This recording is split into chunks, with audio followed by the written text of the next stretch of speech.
Hi, thanks for being in a new video. This time I have with me the ZTE Axon 50 Lite and I'm going to tell you what I liked most and least about it while I was testing it. So as always, let me tell you, don't buy the ZTE Axon 50 Lite without watching this video. Let's consider its launch price, which in Mexico is 2,999 pesos. It is definitely a device that we could consider to be in an entry-level category. It is not too expensive and still offers considerably good features. Although, like any device, it will also have some points against it. Remember that this will be a brief summary of the best and the worst, but you can see the full review in case you want to know it in depth and know all the features it has. Let's start with what I like the most. The screen has full HD resolution. There are many other devices in this same price range that stay with HD resolution only, so I think it is always positive to have a good resolution, especially when you are going to use it to read a lot. Small texts will be seen with much more clarity, and for this price I think it is something very positive. The camera at night surprised me when I enabled HDR.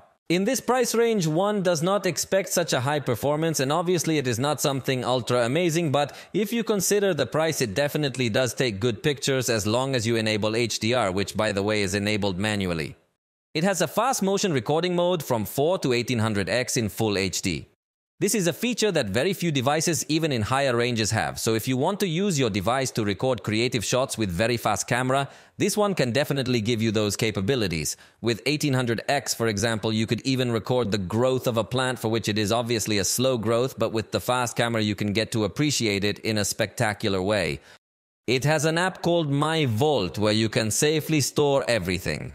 In this price range, it is a rare feature to find a kind of secure folder or safe as other manufacturers call it. However, ZTE does include this feature where you can store all kinds of files and even applications and passwords, so everything will be protected with your fingerprint. And speaking of that, it has fingerprint reader, which is not something unique in the category, but there are other devices that may go so far as to sacrifice the fingerprint reader in exchange for giving you something else, but this one doesn't make those kinds of sacrifices. It is capable of projecting your screen wirelessly and not just to Chromecast. With this, it outperforms even many mid-range devices. So if you are one of those people who like to share the image from your mobile device to the TV to share it with the family or something like that, you can definitely make it happen with this device without spending that much money. It has 256 gigabytes of storage. That's an exaggeratedly large capacity.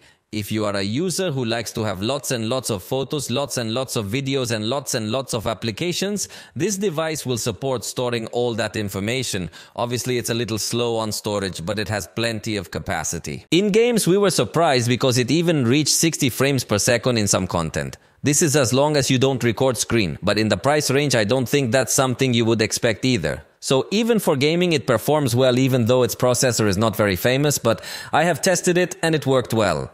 But now let's get to what I didn't like. Despite the fact that its camera is 50 megapixels, the photos don't really look that resolution.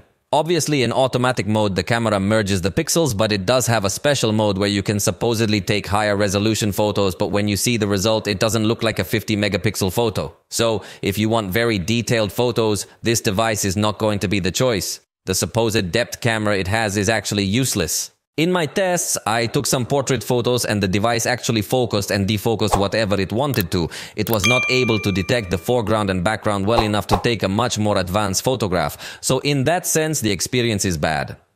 In Mexico, it has all the Telcel bloatware. Telcel wallpapers, Telcel applications everywhere, Telcel widgets.